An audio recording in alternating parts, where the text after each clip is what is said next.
Nzamba pambola binombo tebele. Nzamba pambo moumbu na ye watambuzi biso na libondeli kitoko na tongwa lelo. Nzamba zungsela ebele. Vraiment tuleki na tamu na biso aliloba Nzambe. Topamboli so Nzambe pona prière ya parole de Dieu esalami na tongwa lelo. Pona kokanye tana biso toke kufungula makomi na 1 Samuel chapitre 8 verset 1 à 5. Lokota ya lingala nde esosolisaka biso makomi kitoko nde kwa aza na Bible lokota ya lingala otangela biso na 1 Samuel chapitre 8 verset 1 à 5. 1 Samuel chapitre 8 verset nango 1 à 5. Tozolobela toujours sur maman ya likambo na biso éducation familiale nde kwa azwi aza na Bible lingala tangeli biso. 1 Samuel chapitre 8 1 à 5. Mama kese Bible zati ya lingala.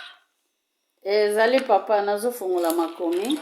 1 Samuel 8 1 Samuel 1 à 5.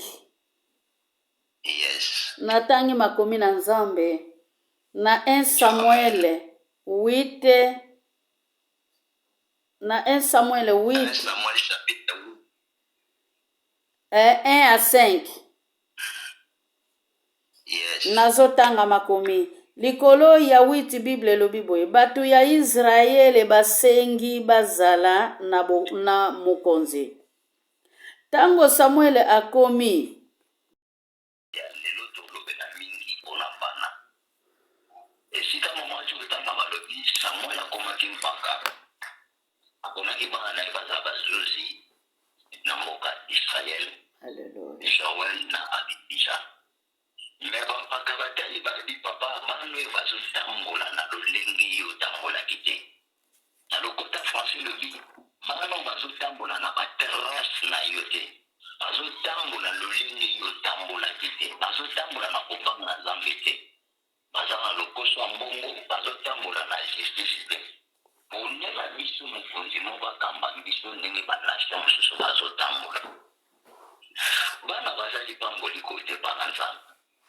Abibe balobi bana baza flèche esengeli bakende mosika. Baboti bana wesosi babi.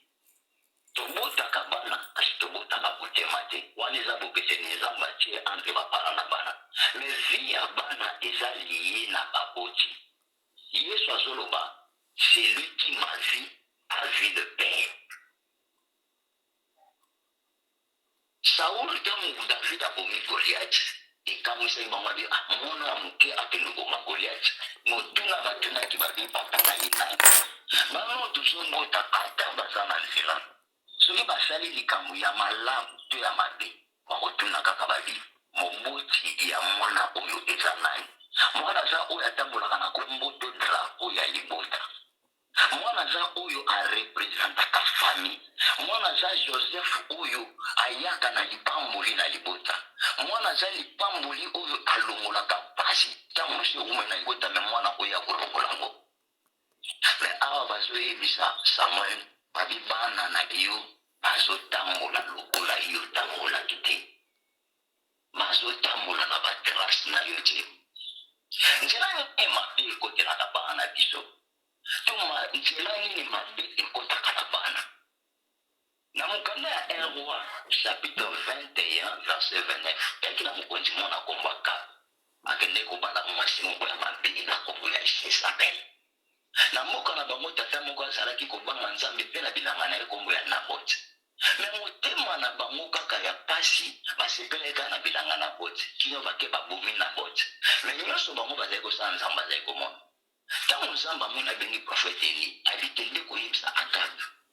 Etango lina ya mabe na mwasi ne Jezabel ndenge babomi Nabot yebisa Akab nazoboma ye.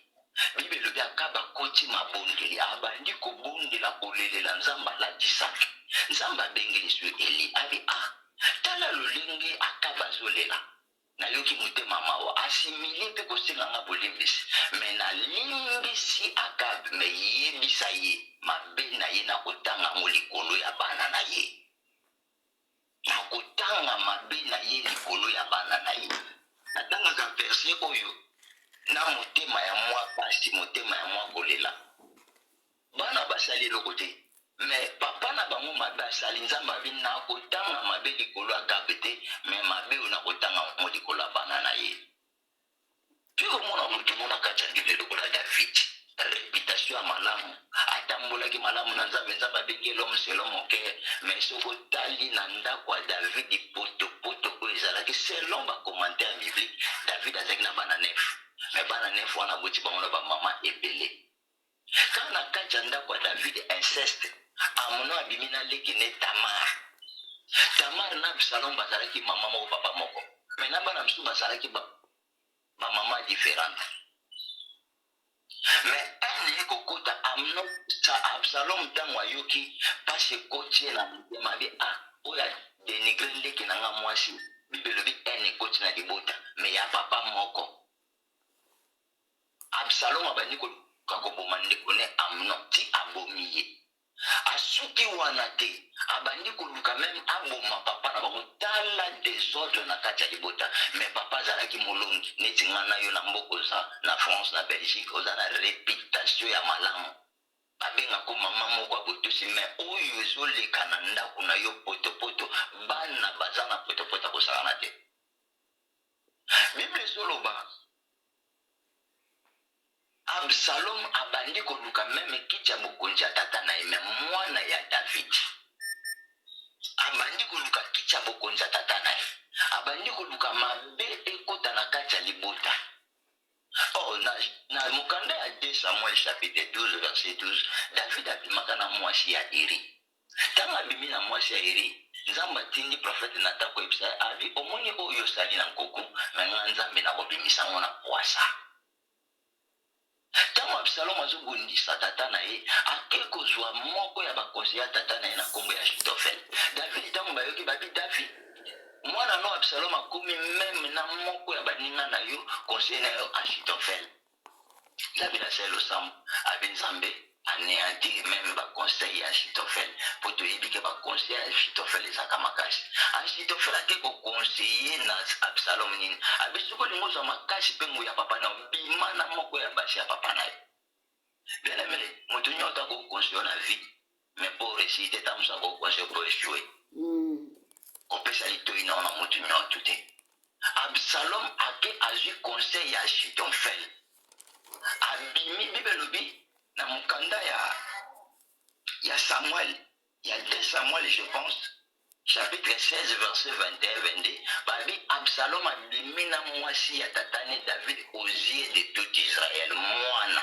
abimi na mwasi ya tatana ye inceste ezokolaka na kati ya libota mais David azalaki moto azalaki makasi réputation l'homme selon le cœur de Dieu mais na ndako ngana na nzela réputation ya malamu mais nini ezoleka na kati ya bana mabe kotaka ndenge nini tozongi na mokanda ya Ezekiel chapitre 18 Bible ezoloba baboti balie manga ya mobesu me minu ya bana nde ezobeba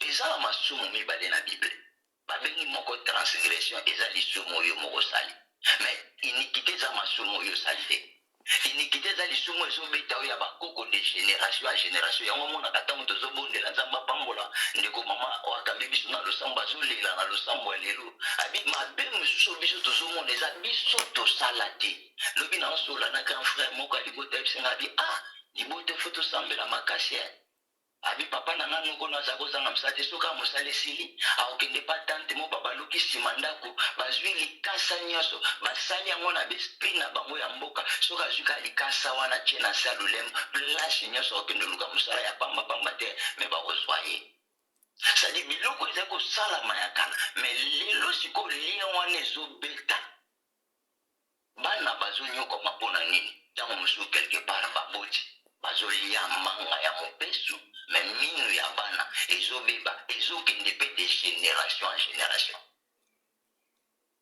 David eloko asalaki ayebaki te me nzambe ayebisaki omoni eloko oyo osali na otanga ngo likolo te na otanga ngo likolo bana na yo bana lelo baza ba victime ya etamboli peut-être ya baboti na etamboli peut-être ya bakoko bayebisi Samuel babi oza prophète mais bana na yo bazotambola na batrace na yo te na lolenge yo tambolaki te tozala bana ndako tozotala etamboli ya bana lolenge ni bana bazotambola yo okendaka eglise mais bana bazotambola malamu te bana bazofingisa kombo ya libota. David azalaki mobungi atikala jamais kozala na ta ya famille nde lelo nzambe amema biso na bamboka bapaya baedika mwana soza pembeni baedika mwana na kuru tobengaka bakuru par correspondance te. David azwa tante azalaka toujours busy na bitumba, l'homme de guerre, seigneur de guerre. Commentaire mosusu ezolo babi ntango kuta azoya na ndako na ye azoyeba meme pa bana na ye azotuna to encore seki azalaka na tante oza busy na makambo mosusu me oza busy na famille na yo te nde toloba na lokota na biso anglawa oza trop pris nde baloba na français na makambo mosusu to pris na mibembo me na famille oyebaka makambo elekaka te oza busy na makambo mosusu oyo olingi me ya libota oza ta na tante mwana baedikaka ye na cour par correspondance te. David n'avait pas le temps mais azalaki moto azotambola abangaka nzambe aza moto afukamela banzambe mosusu te parce que nzambe abengaki l'homme selon motema na nga mais na ndako na ye échec libanda réussite na ndako yango naloba yango réussir dans la vie mais jouer avec ses enfants na libanda mama malamu papa malamu l'homme des exploits l'homme de guerre mais na kati ya ndako na ye haine inceste échec. C'est ça qui a fait que David puisse tuer dans la maison, dans sa propre maison. Il n'avait pas le temps. Azaki busy na guerre, azaki busy na bitumba. Maintenant, on a eu échec na zelabana. Maintenant, deuxième tozotala, muto ba bengi Samuel. Samuel a tambola malamu. Mais babi bana nonde ba tambola malamu te. Bana bana ba trace na yote. Samuel asalaki lokola David te kabimina na mwasi ya Yeriko ndamba frappé. Samuel atambolaki lokola roi Akabe te abomi na bote po nzambe frappé bana. Mais Samuel asalaki ni loko wana te. Bien aimé, nzambe etabe biso lokola ba sentinelle ya mabota na biso. Baboti baza ba sentinelle yeba mosuki moyinya lutu azwi yo te. Azwi yo te, azwi nzela kokota te, aokendo lokola nzela bana. Akozangi soki mia na nzela bana. Mokomosu aketa la pasteur moko na hôpital. Na moni mwana moko ya lesbienne alali pembeni na hôpital. Baboti mo bazaki pembeni balati ba col pastoral. Na tunga ngali mwana azosanya bite mwana aza lesbienne azobela. Metara couple fani pembeni ba papa na mondele mwasi na mobali nde baboti na ye. Mais na oyebiso ba papa wana baza suspendé na église parce que basali mabete parce que bapesa bango tempo na mwana bango ko lesbienne. Église ebisa bango ebi bozwa te ko redike mwana bino. Si ezeka ko simba te église ke ko suspendre bango. Ba esi bango babi soki okokamba kuna yo te okope kokamba misana nzambe te abemoni baparent oyo aza bainosa batambolaka bien église papo ateyaka biasela mais baza suspendi à cause na bango te à cause etamboli ya mwana na bango ndenge baza bayebisi bango à un moment indéterminé baosala nzambe te ti mwana na bango wana vini kotambola malamu tobende kosola na lomde te makambo so eyelaka biso na vie siko mwana ezosingaka intervention nzambe po soki ti azotikalaka lesbienne boye baboti ne moye basala so nzambe eza te basuspanda baboti bapanga basali eloko te mais satana aluki baboti azwi bango te ake kozwela bango na nzela ya bana yango moni nde tosambela losambo eza très important bible ezonoba nous devons prier sans cesse parce que quand l'ennemi azomona esika okota pano te akoluka nzela akota na kati ya bana soki akoti na kati ya bana nde asangi soki ma nde mpe libota bebi moko ya bapaster na mboka moko kore aza na eglise ya monene me moko ya mwana na ya mwasi mwasi abima ndako akenda mpe kokota na orchestre bamusicien omboka emonaka etalaka na tv. Papa nasalaka nzambe me bato mosusu balinga nzambe te basa tiko te ya biso avo te ya biso kendo te ya na mwana yo wana koma musicien alataka mabe asala batatu partout na nzoto. Ezalaki toujours susi ya papa wana. Mwana wana akekota na orchestre moko na orchestre wana soki basisi kobeta miziki bakenda kokota na kati ya loge. Alukaka ndenge nini bapona ye akota bapona kaka 10 po kokota na kati ya loge. Mwana na moko mosusu batie so na liboko po kota na kati ya loge wana foza na so moko na loboko. Aleki première barrière, deuxième barrière tanga komi.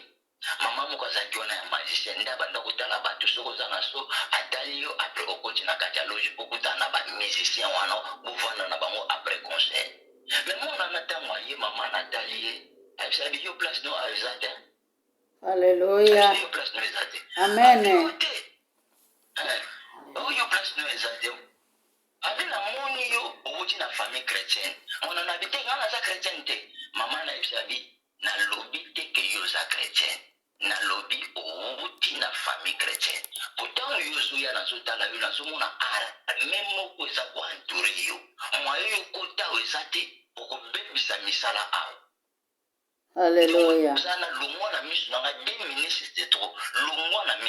Amen. Après 8 mois, aïe au son ananda. Baboti na papa na pasteur be waka na porte mo komisu bagi be waka na porte koko. Ba fonga be mwana abunga panda 8 mois ya mwasi. Azungi.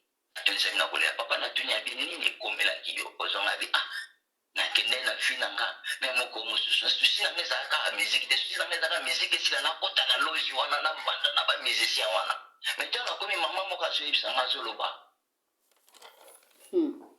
yo place no awezate yo sika no ya okota awezate. Amen.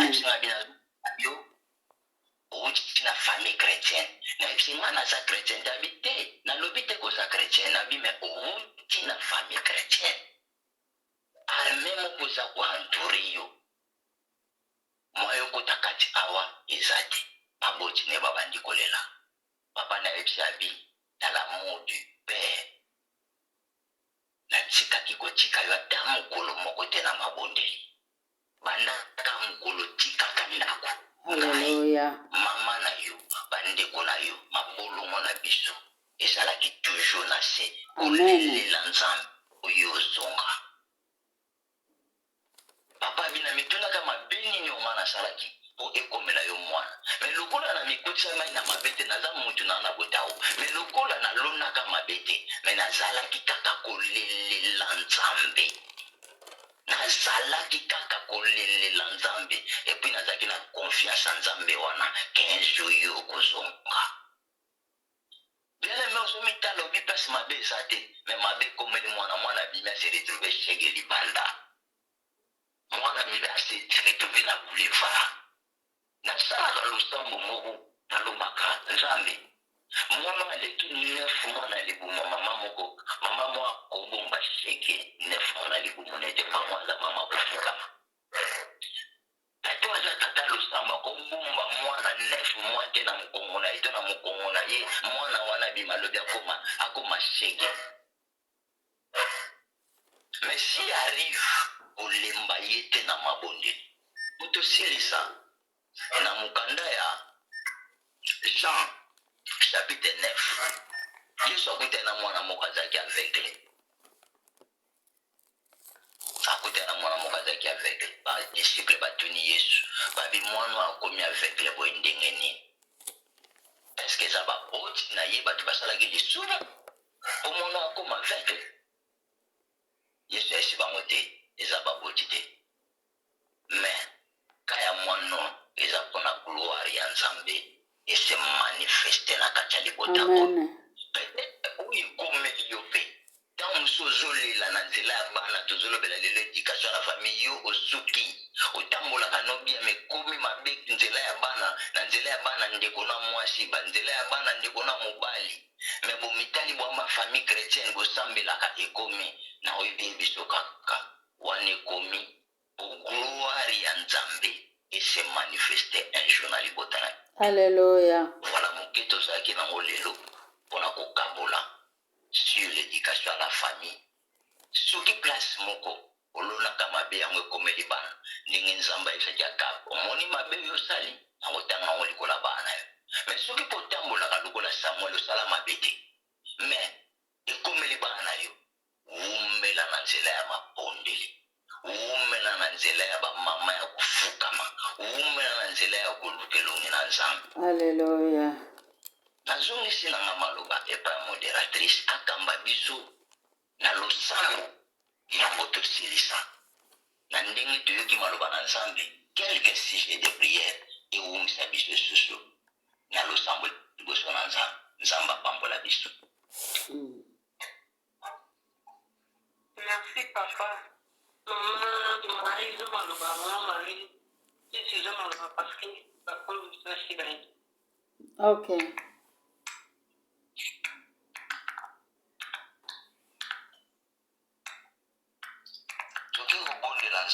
Bonde la nzambe ndo yoki maloba na nzambe fungola mikro bisiko zali prière no ko consoler nde kwa za pembeni prière no ko fortifier nde kwa za la bongo nzambe sunga libota na ngai yokela nga mawasuki na sala mabe ane ko na famille na ngati to bonde li nzambe na kombo na Yesu haleluya nkolo Yesu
Malédiction salibota, écouez au nom de Jésus-Christ de Nazareth.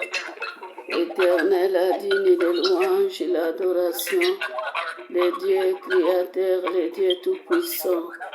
Aux ensembles, aux bongwanite, aux alimalam, aux alimakasi, yabaoyo, balembi au nom de Jésus. Mbamana yomokozi na koka mama loba nyonso oyo elobama na nzela ya bana na ngai na nzela na ngai papa ekweya na kombo na Yesu au nom de Jésus-Christ de Nazareth. Mbamana yosanjolama etolama libangana ntalo atmosphère ya prière elu et même ma police comme les alaki na kongo na au nom de Jésus. La tabiso lokole lamba kembo ezala lokole la mana bazoto na biso Yahweh bilongo na biso rayonner bibelobi ton visage va rayonner comme un soleil na kombo na Jésus Christ. Oui, amen, amen, amen, amen, amen, amen, amen. Amen, amen, amen.